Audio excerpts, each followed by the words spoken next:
Live from our 7 Tasmania studios, your nightly news with Kim Miller begins now. Good evening, everyone. The horrific final moments of a young mother's life have been laid bare in the Supreme Court.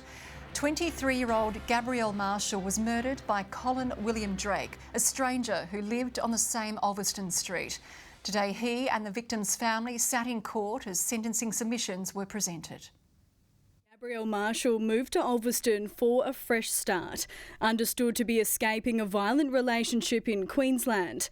The outcome, anything but. Today, the Hobart Supreme Court heard the harrowing 10-minute 000 call to police made by Gabrielle's roommate, Lucy Devlin, on June 15, 2021, who woke to thuds and bangs and her son screaming, "Someone is in my house. I don't know who he is. He has blood all over him." Colin William Drake, the man who pled guilty to murdering Gabrielle in September this year, replied, "I'm one of her boyfriends." Today, motionless in court. Body camera vision obtained by 2 police officers first on scene just minutes later showed a side entrance to the house unlocked, blood on walls and doors, and her lifeless body, a result of several knife stab wounds. Gabrielle's heartbroken parents in court today to hear their daughter's terrifying final moments. Heidi Marshall, her mother, read her impact statement. "You never think something like this would happen to your family. She told me she felt safe living with Lucy, the safest she'd felt in a long time." Gabrielle's 6-year-old daughter, Summer, who now lives with her grandparents, wrote, "When I hug my mummy's jumper at night, I talk to her. I hate him for what he did to my mummy."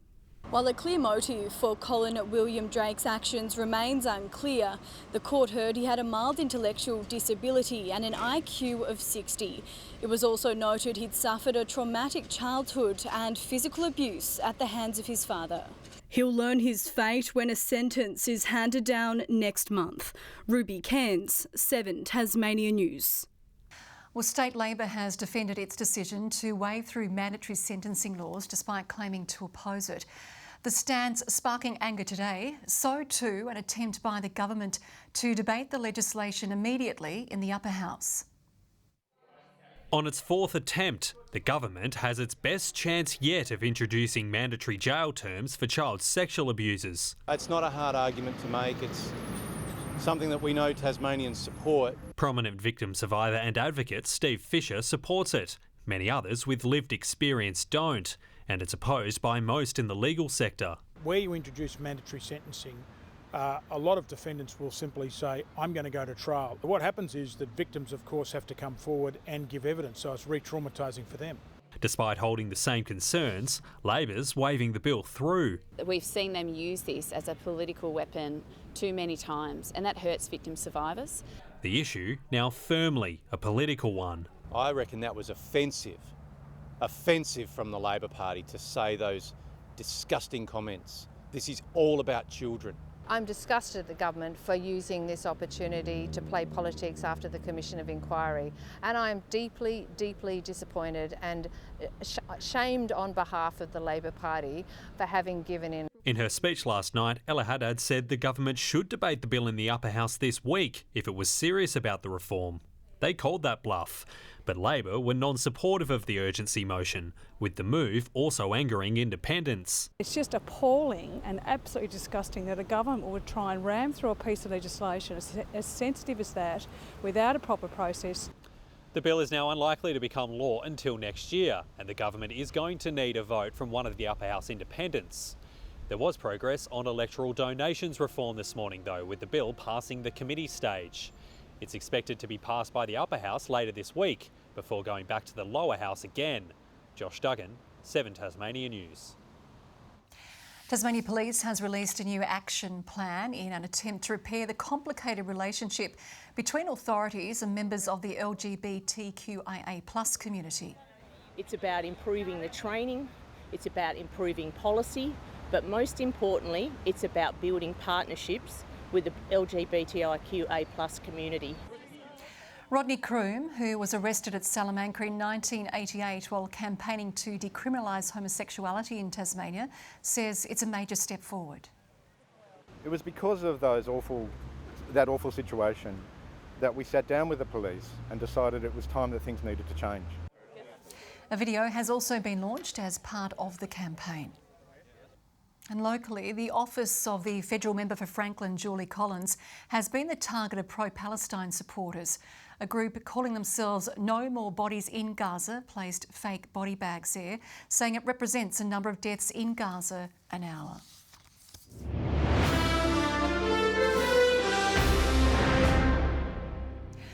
A local company is helping some of the state's major hospitals cut down on single-use plastics. It's National Recycling Week and we're making inroads with Tasmanian landfills nearly 4 tonnes lighter. Protecting hospital patients as well as the planet, Tasmanian company GreenMed has spent the past 4 years working to make sterilisation wraps recyclable. Once that material is used once, it then has to be discarded, and previously that was going to landfill. It's an essential material. It maintains the sterility of the instruments inside. We use so much medical waste that a lot of it you can't do anything about it. It's dirty, it's used, you have to put it in the bin, but this is a clean product that is literally just been put into the rubbish. Now placed in a separate bin, the polypropylene sheets are shredded down and remanufactured into other healthcare tools. This is our first product. It's called the Green Guard corner. It's used to protect the corners of the trays and prevent the wrap from tearing. The sheets are currently being collected in the state's 4 Calvary hospitals as part of GreenMed's Keep Me in the Loop recyclable program. Around 4,000 kilograms of single-use plastics kept out of Tasmanian landfills as a result. Seeing a physical size of what it is that we put into the rubbish every day, or over a week, or even over a month, it does actually make you feel quite sick. Other sites now showing interest. We've just recently signed the Royal Hobart to start with a couple of their theatres. GreenMed aims to have all Tasmanian hospitals signed on by the end of next year before going national. Brianna Boylan, 7 Tasmania News. The Mental Health Council of Tasmania has unveiled its new Take a Minute campaign, urging people to think about the unconscious habits which directly contribute to their well-being. Developed under the government's multi-million-dollar expansion of services, the initiative takes a proactive and preventative approach to mental health. Rather than encouraging Tasmanians to reach out if they think that something's wrong, we're actually asking them to reach out to see what's actually working really well for them. Tasmanians can get involved via the Take a Minute website. Tasmania's network of cycling paths is set to expand, with 8 infrastructure projects given a funding boost from the state government. The successful recipients form round 1 of the Active Transport Grants program, shared in around $3.5 million. The cycling projects cover the south, north and northwest, encouraging more Tasmanians to hop on a bike. What we want to do is encourage active transport, not just as a congestion measure, but also for health and safety and enjoyment, so people can get out and enjoy our beautiful state. Tasmania is a little bit behind other states and countries when it comes to providing safer places to ride, so we'd like to catch up and build those networks that help people get to where they want to go. Round 2 of the grants program is now open. It's beginning to feel a lot like Christmas everywhere you go in Hobart. The city's decorations are being installed, with the centrepiece tree on the waterfront now in place. And no tree is complete without a star though, the finishing piece hoisted up today. The 41st Hobart Christmas pageant will be held on Saturday. There's just 40 sleeps until Santa makes his way to Tasmania.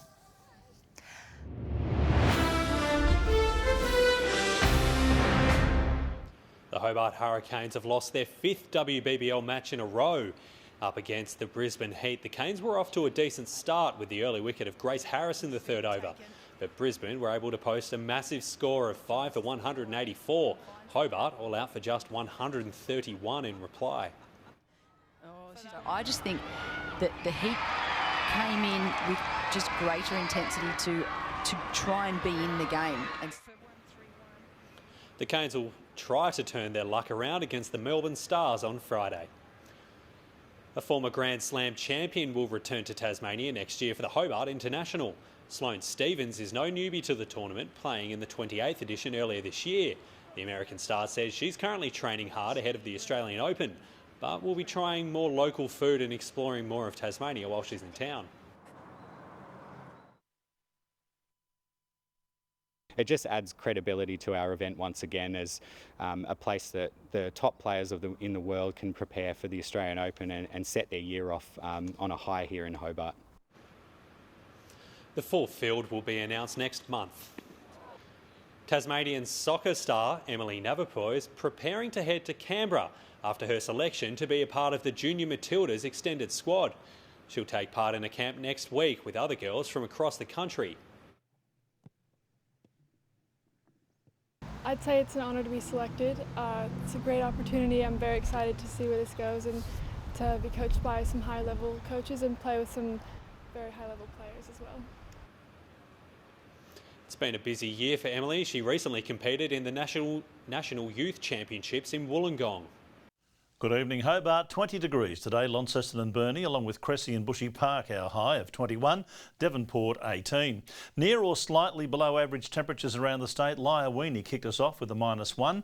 Lowhead, Friendly Beaches and Grove all 18 degrees. Lyawini, St Helens and Flinders Island 17. King Island and Strawn 16.